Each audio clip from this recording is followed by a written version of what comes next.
Hey guys, Huzzy bringing you another video. Welcome back to more Spectating Challenger. Today we are watching G2 Jerks, which I presume is one of the G2 players, but like, I don't know why, but I always get confused about all of them because you got like perks, caps, it's one of them. But anyway, they're playing EKKO, and the question that we're going to basically try to answer in this video is, we might have like kind of covered topic here or there like the past few weeks, but is a EKKO actually overpowered at the moment? Because like to me it's a bit interesting that near enough every game that there's an EKKO in, personal opinion obviously and personal experience, they usually get pretty fed. And they necessarily don't have to have a very good start. They usually do. They usually do have a pretty good start, but they don't necessarily have to have one. His mid to late game is like not bad. He's relatively, for an assassin at least, a very safe pick. Because obviously your ultimate, oh snap, I mucked up. If you muck up on Talon, well, you're probably dead. If you muck up on Zed, maybe you can shadow away. But if you muck up on EKKO, I'm teleporting that way and I get some health back. Cool. So we're going to watch it and just see what it's like, see what they can do. It is jungle EKKO. So starting on red buff with W level 1, that obviously is just for the increased shield, survivability, also stun is always nice as well to reduce the damage. And I also, you know, I kind of think that's what EKKO's early clear is about. It isn't necessarily that, yo, can he do the damage? Sure, he can definitely do the damage, but he's a bit squishy, so it's about surviving the early clear as much as possible. You'll notice on the red buff, he actually did smite the red. Normally junglers aren't smiting that, but the EKKO is. Going straight up to Krugs after, going to do what looks to be a full clear. May actually not go for those. Oh, he's going to maybe get them with his Q, and there we go. Then going to walk over, I presume, to the... Yep, he is going to Raptors. So, yeah, even though he's a pretty squishy champion, is going for a relatively full clear. Obviously has got his Q now, which is going to help a lot with that AoE damage. And has not currently used a health potion, which you can see down here on the scoreboard. Is still holding 2 of his refillables, so that does show he can stay around for like further clearing if he wanted to. But what are they doing? So full red side clear, and now at level 3 is looking for their first gank. So not going for blue buff. You can see the Olaf, if you just looked at the minimap, is pinging missing on the blue. So it's very likely that the Olaf is over on that blue buff right now. Gangplank is committing for the dive, probably thinking that I'm dead anyway, let me just try to get the kill, which is probably true. So doesn't go well for the Gangplank, nearly killed the Aatrox, but that will give first blood over to the EKKO. So yeah, a rush gank. It's something that I would say you normally don't see an EKKO do, I would presume, and we actually, you know, a little bit of spoiler, by the minimap we can tell the blue buff has been stolen. And that's where you saw the missing pings from the from the Olaf going, yo, EKKO's not here, careful. Unfortunately, the Gangplank, I guess, well, may have been bad timing, but obviously didn't react quick enough, or couldn't react in time. So EKKO now going to discover very soon that I think there's an Olaf right there on his wolves. So this is the good thing that the Olaf has done. Look at the farm difference between both junglers. Meanwhile, the Dino goes a bit aggressive. EKKO's going to walk in. Really nice W. Gets exhausted. Does get the stun with the LeBlanc chain. What can they do? Remember, the exhaust was actually a little bit early. So that is going to be a dead Diana from EKKO, actually. That is red buff, potentially getting the kill. EKKO's going to turn around away from the Olaf, gets himself a double kill. Now going to go over to the Olaf. Obviously, Olaf very dangerous at low health with his passive, but Olaf's going to get outnumbered and does get finished off. So that is a very good start for red team, which is lovely. You've seen people like the Olaf is spamming Ignite, because there was a stage that a couple people there were very low, and Ignite might have been able to push them over to die. But I actually don't think the EKKO has got much to clear here. And my point I was trying to make before all the craziness happened, the Olaf actually did a good thing. Okay, EKKO got first blood in top lane. Well, for that, I'm going to take his entire blue jungle. That is what we've spoken about in the past, is when you're as a jungler behind an XP or whatever, what you're trying to do is maximize your XP. And the best way to do that with how kind of the XP works in League now, in jungle especially, is, again, naturally, take things away from the enemy jungler that they now can't catch up with. That's why the neutral objectives are so important. That's why the scuttles, etc. are so important, because they are the biggest differences. If both junglers do a full clear on both of their sides, the only contested things are scuttles. So you can see the Olaf is running away right now, because the LeBlanc, if you're wondering, has lane priority to run over and also the Aatrox did at the time. So the Olaf cannot commit to that. So that will give EKKO one of the scuttles, which is great, because I believe the... Oh no, they did get the one over there too. So this is actually going into EKKO's favor quite heavily. Enemy team really low, looking for that Aatrox again. Aatrox fighting really well by himself. EKKO probably going to just look for that Olaf. It's the free kill. Again, always go for the free kill over, like... Gangplank's a bit more, like, you know, he's got more mobility in terms of he can slow you with barrels. He's got his oranges that he can get health back. So just take the Olaf. He was out of position. He's, like, further in danger. And EKKO does use his flash to get that. Staying, though, which is a bit risky. Doesn't get the stun. Very close. Doesn't even, I don't think, get the slow. But it's good pressure all round for the Aatrox, who is letting the lane push into his territory. Which I don't even know if this is a good idea. Aatrox is really low. Gangplank can definitely poke this out, but the Gangplank will be looking to try and just reset the wave, push in the wave to the tower to force the wave to reset. The Aatrox could look to go aggressive any second with his ultimate. Now he can't because they're both level 6. But overall, not bad in top lane now. He has recovered that lane quite well. Obviously, when I say recovered, he was getting practically dove right at the beginning of the game, was nearly dead. Without EKKO being there, I think the Aatrox definitely would have been down a lot of farm. And potentially even dead. So EKKO now returning to his blue side jungle is going to do the full clear of what's available, and then most likely it's either going to be rotate to mid or bot. I imagine he won't probably go to do red side clearing right now because Dragon's available. Olaf is always a danger doing that. So I actually weirdly think he's going to, look for something around this area. So this does show what I'm happy with at the moment when I watch these is I know I'm rusty in the jungle, but I can see what makes sense, and I am getting the predictions right, which is good. So that does show my jungle sense up here is okay. Obviously, watching these are going to help me be a better player. Hopefully, you guys are a better player. But obviously, why is he doing this right now? The basic principle of why it's a good idea to do. So he had nothing else to clear this side of the map, apart from blue buff that was coming up in like a minute or so. He has full vision of the mid laner, he has full vision of the bot lane, and Olaf is most likely doing jungle clear because it was the same time buffs were spawning. So it was actually just a really nice free time to actually clean the dragon. It was like a very low risk time to solo it, and obviously, yeah, EKKO can solo it. Most junglers can solo dragons nowadays. Like, that used to be a skill. I remember, like, back in the day, like, oh, dude, the strength of Warwick and Nunu is that they could, like, solo, and Udyr, they could solo the buff. Yeah, every jungler can basically solo the dragon now, so it's not really, in essence, like a good thing.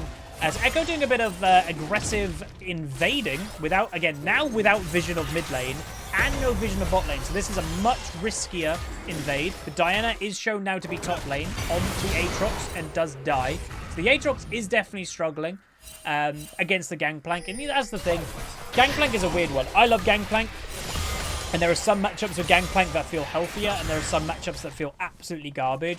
But the biggest thing that I do have to say, it depends you as a Gangplank player. Like, I have my playstyle on Gangplank. Obviously, he was my most played champion for, what, 2 seasons in a row, I think. I'm a relatively passive laner. I like to be like, my strength of Gangplank is team fighting. So I'm like, I'm okay to kind of passively have an okay lane phase, but not really do anything crazy.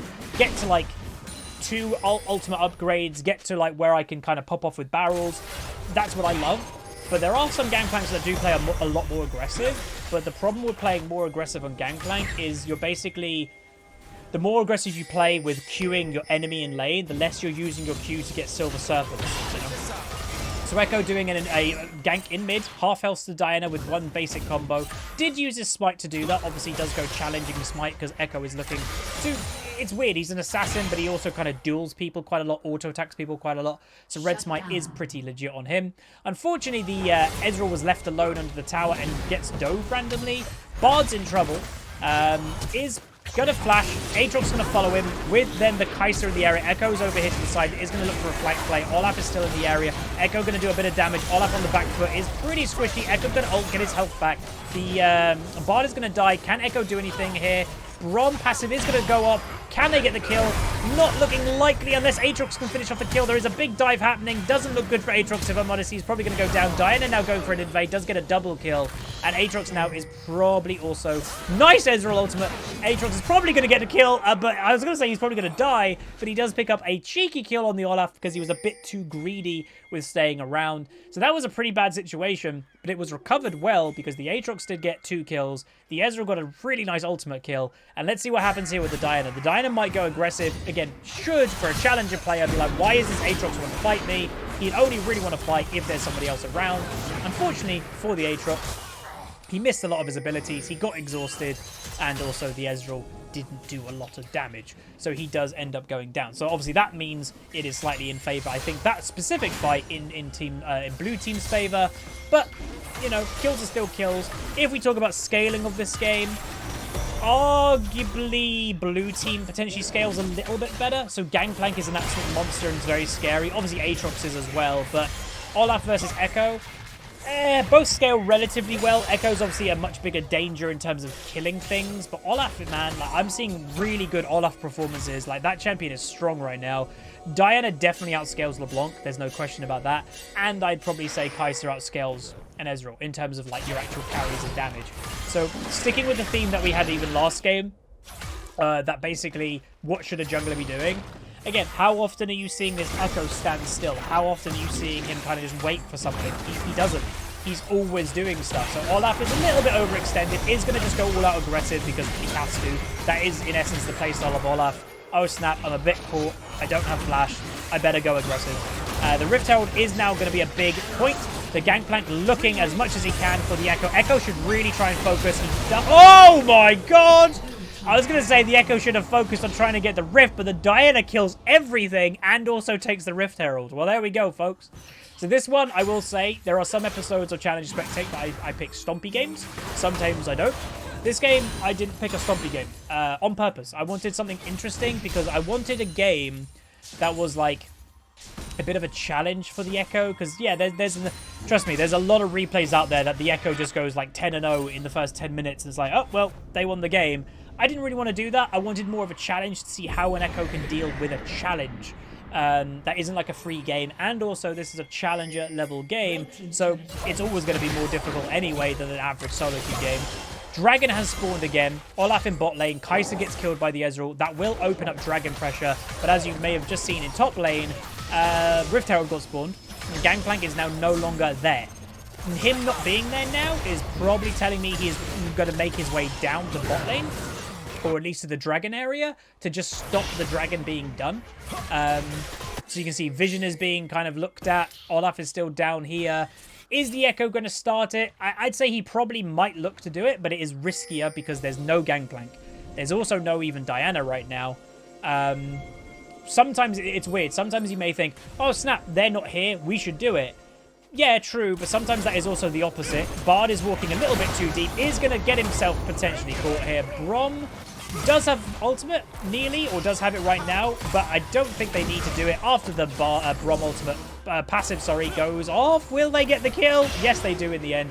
Now that potentially opens up for the dragon because you have vision of Gangplank again in top side, you had vision of Diana in mid, and also now there's an uneven situation in bot, but they are just going to instead go for the dive from the Kai'Sa, which is also a not bad, not a bad idea either. They do get the exhaust from the Kai'Sa. Again, the exhaust conversation, by the way, with AD carries. Personally, I don't think you guys should take exhaust. Not to sound bad, but exhaust is good if you're really good at positioning. So the idea, like heal can save your life, obviously, and also give you a movement speed buff. Like that's just really nice. So it does more for you as an individual, and it also heals one of your allies. Meanwhile, the enemy team sniped the dragon, so that's actually a bit bad from red team to allow that to happen. Obviously, the idea of exhaust is the current meta in League. There's a lot of assassins. Potentially, EKKO has to flash. Yep. A lot of assassins, a lot of things that can kill AD carries. Even bruisers can kill AD carries nearly in one-shots nowadays. So the idea of exhaust is just to kind of, if you can position really well, but you do get caught out a little bit, it's there to kind of save you. The problem with it is, obviously, you only can exhaust one person. So it counts as maybe one person every 3 minutes. Heal, on average, is going to probably help you get away from more things more often. So for the average League player, I'd say still definitely take heal over exhaust, personally. Like, put it this way, if I play AD carry, I'm still taking heal. I'm not taking exhaust. I'm not, like, I'm not an AD carry player, and yeah, I'm comfortable to play AD carry in Diamond, but I'm still not going to take exhaust at the moment. Whoa, Olaf goes aggressive with the Gangplank. Both of them flash. Olaf is dead. Now the Aatrox ultimate does get a reset. Diana is coming up, obviously being quite fed right now. EKKO is not going to get the kill, and that is now a legendary Diana. But what I would say at the moment, let me know in the comment section. It's an interesting conversation anyway. Do you think there's too many strong champions in League right now? Now, it's a weird concept because I am in the design philosophy in League that I'm not a massive fan of nerfs. What I mean by that is if you look at recent nerfs that have actually happened, especially in the AD carry realm, you can see Diana going aggressive, double chain, doesn't matter, and the Diana basically one-shots the LeBlanc. I will say I don't think LeBlanc is very strong at the moment either, but I'm in the camp that I'd rather buffs happen than nerfs. If you look at AD carry, they nerfed a lot of AD carries, and they buffed one or two. What I'd prefer to happen, to give players more variety, is instead of nerfing things that are strong, just buff other things to that level, and then you can play whatever you want. But at the moment in League, it does also feel that there may be quite a lot, you know, there's a lot of strong champions out there. Like, just to name a few, EKKO, Sylas, Kassadin, Vladimir's still strong, Set is arguably still really strong. Darius isn't bad in solo queue. Olaf is popping off nowadays. Diana's pretty good. Like, there's a lot. Ornn is still probably pretty damn strong. Like, I think there's maybe more than normal. Let me know. Do you agree? Do you disagree? Are you fine with that? Like, I'd say I'm overall fine with it. But I also would like them to buff weaker champions, not necessarily nerf the strong ones. Because, yeah, I'm a player of League. I think everybody knows it. I love variety. I love people playing a lot of stuff. If there's only 10 strong champions in the game, then you're just getting the same 10 strong champions every game. It's a bit boring after a while. That's why I honestly think, meanwhile, the Olaf gets one shot. I think a lot of people know I don't follow competitive scene anymore. I honestly think, meanwhile, Diana gets one kill, does exhaust the EKKO, is going to go down though. 1,000 goals shut down for the red team there. Gangplank is now completely caught out on the wrong side of the map. But I think I stopped watching pro play. A big reason of it is it got boring that it was just the same stuff all the time, if I'm honest. It's just not what I enjoy. Meanwhile, the Gangplank is going to go down, and that, I believe, was potentially an ace. Oh, no, not an ace because Kai'Sa was bot lane. So that's a quad quick kill for red team, which now does bring them nearly into the same gold as blue. And again, worth noting, many new players sometimes don't understand that kills don't always directly, correlate to who's in the lead. If you look at the top at the moment on the scoreboard, red team has 3 more kills than blue, but at the actual overall gold, blue team is at 1,000 gold ahead because there's so much more, with it than just kills. Farm is obviously a big one. Some champions make more money with farm, like Gangplank, for example. When he queues a mini, he gets bonus gold. Also, bounties are a thing. So Diana right now is a 200 gold bounty on top of her normal kill. So that's extra gold that you don't think about with a kill. So these are all things. Diana is angry that EKKO tried to steal the blue. EKKO going to try his best to get away. Is probably going to do it. Yeah, does get away, which is great. That was also Diana ultimate. But you can see how aggressive this Diana is playing. Rightfully so, by the way. She is 10 and 2. But even without her being this fed, again, the general principle of getting fed is that she had to play aggressive in the first place, right? Like, she had to get strength from somewhere, and she got strength from killing things earlier. And by the way, feel free in the comment section. I always find it funny. When you're doing these live commentaries, sometimes you say really weird stuff that may, in your head, make sense, but it doesn't come out well in your mouth. The last one we did, I apparently said something about damage. Feel free to make those quotes comments. I actually find them really funny. Anyway, the enemy team doing a bit of a group with the Rift Tail does get the mid tower, which is good for them. Opens up the game. Dragon is coming up very soon. And are the blue team going to kind of rush it? Worth noting, I'd say the Olaf is doing the wrong build. So you can see he's done Warrior. He's also building Black Cleaver. This is a good example of a game where I don't think the Olaf needs to be full damage. He's got a fed Diana. He's got a Gangplank. He's got a Kai'Sa. Meanwhile, the Stealer's potentially gone. He does steal it, which is lovely. Which is great. The enemy team is definitely on the back foot now. Olaf going to go aggressive. EKKO with a nice flash play, with kind of confusing, I'd say, the Kai'Sa, is going to try and do his best to get away, and now Kai'Sa could potentially be completely caught out. Bard's going to try to do his best, doesn't, in the end, get killed by the EKKO, and that overall is in a fantastic situation for red team. And that, by the way, that whole team fight, getting the dragon, getting all the kills, look at the gold. The blue team is still ahead in gold right now, as crazy as that sounds, but that might change if they can get this final kill. I believe there is one more blue enemy who is kind of hiding in the enemy jungle, and that's a nice shutdown. And finally, that will give the gold lead over to the red side. But yeah, really nice play there.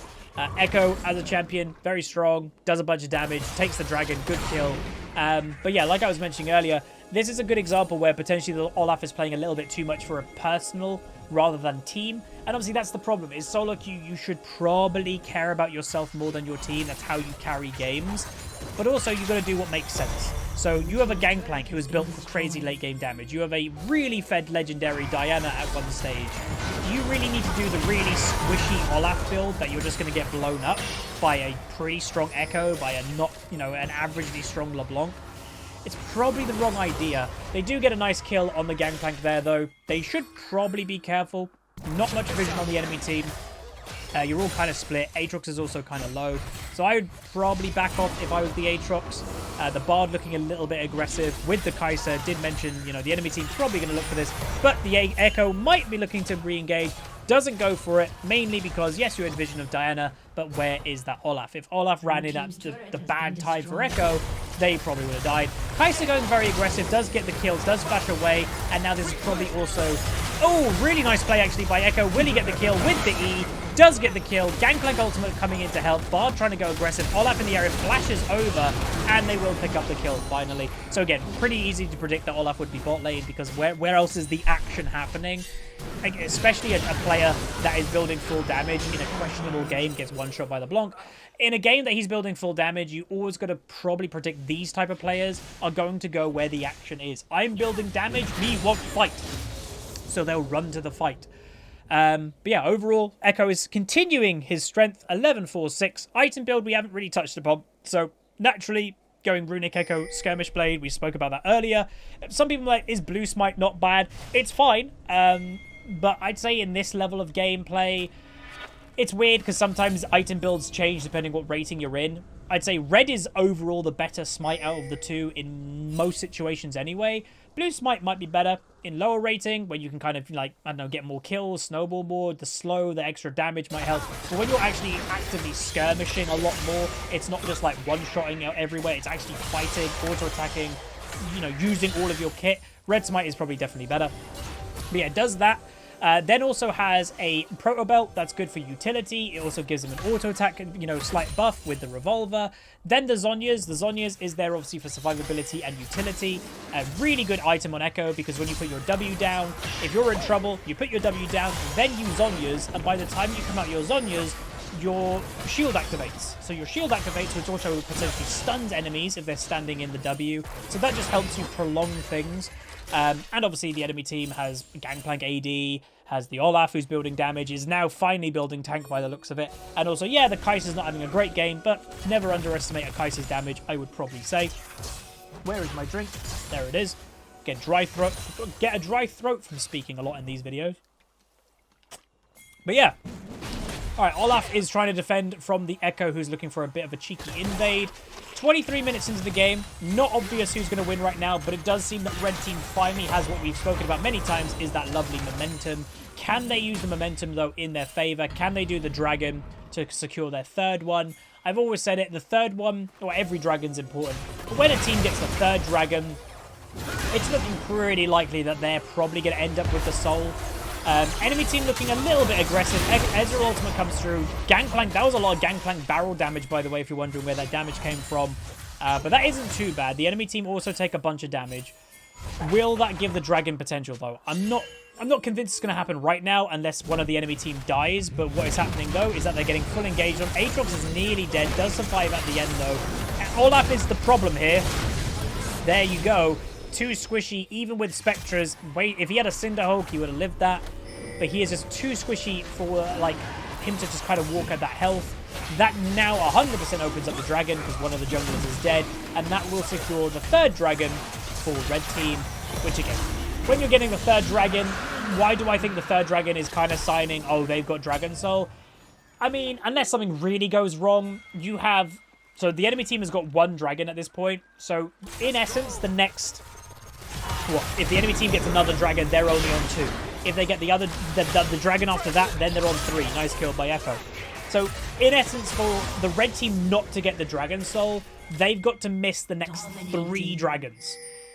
It's likely they're going to get one of those, and then they get the dragon soul, is kind of my thought process about it anyway. So Diana, I think, got a kill. Or no, they actually killed a double kill. That was a Gangplank death and a Diana death. And obviously the EKKO got the kill on the Kai'Sa, who also, by the way, did use exhaust. And you kind of saw there how useful that exhaust was. Not that useful. Potentially, if they had heal, maybe the movement speed would have helped them get away. That's kind of where my thought process is. But now Baron is potentially being started from red team, which I think is a completely fine time to do it. There is a potential steal from Olaf. He is alive. But worth noting, there is a currently 3 level difference between the junglers. Level 14 EKKO to level 11 Olaf. And he kind of showed himself a little bit too early. They do stop the Baron, which is questionable. They're going to return to it, though. But they do kind of poke out the Olaf enough that he might not be able to come back for it. But in all of this is delaying this Baron for Diana to get here, for Gangplank to get here. So this is still really risky. If the Gangplank can get in with a nice ultimate, which he's got, that is going to stop the Baron. They need to run, I'd say, right now, because Diana is also on her way. Kai'Sa gets a kill. Legendary, they do get the Kai'Sa, and now the LeBlanc is legendary. Again, had a pretty bad start, but has recovered really well. Gangplank being denied his barrels, has flash up, is going to flash away. But that's also good pressure from red team. Bard is pretty low. Diana is ready to probably one-shot somebody. And a full engage is actually happening. Now remember that Gangplank does not have his flash. A little bit too overextended. Olaf is also going to go down. Diana ultimate comes through. Doesn't really hit that much, has to be said. Double kill from Olaf, though. Does a bunch of damage. And now EKKO is on the back foot. So the blue team do a nice recovery. LeBlanc does survive on very low health. Red team... You could be like, oh, they could do Baron. Probably not. They are also very low themselves. So that overall is a good situation for blue team. Good recovery. Stops the Baron. Because if Baron was done there, that was probably game. But they stop it. They delay it, which is really good. We did speak about it earlier, that arguably the blue team do scale better than red in some instances. So maybe they're wanting to prolong the game as much as possible. So they, are allowed to scale into what potentially is their better late game.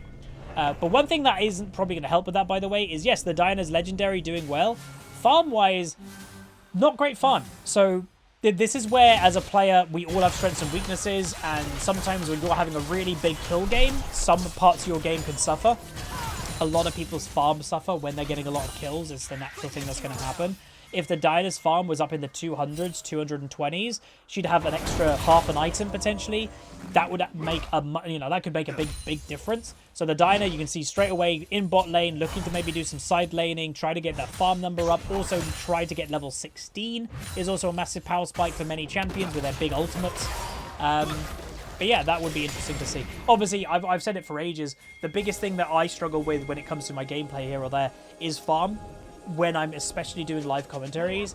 And I also want to make the point clear, if you have been continuing to watch the content of recent, thank you very much. I think the content that we've been uploading has overall been pretty good. I've been happy with it. It's obviously been, it's been chill content. Not necessarily the most educational stuff. I'm sure little educational things kind of slip in. These videos, for example, are pure educational. But I'll be honest, I was struggling here or there, up and down. I think we all are going to go through ups and downs, recently. Meanwhile, they are waiting in a bush. EKKO's going to walk into the Diana. Is he going to get the kill? Does Zhonya's? Unfortunately, didn't get his W down. With the Ezreal ultimate, though, doesn't actually help. And the enemy team do get a nice double pick. That potentially is going to give them the dragon. Could even look for Baron at this point, if I'm honest. But if Diana goes down to LeBlanc, that'll be a big thing. Level 16 LeBlanc going to do a lot of damage, and that does help a lot. But as I was saying, yeah, I was a week ago, wasn't feeling great. I am feeling a lot better. Barom does get caught. So I am going to look to begin educational content again starting Monday, or that's when I'm going to record it. So you'll likely get educational content started up again maybe Tuesday of this upcoming week.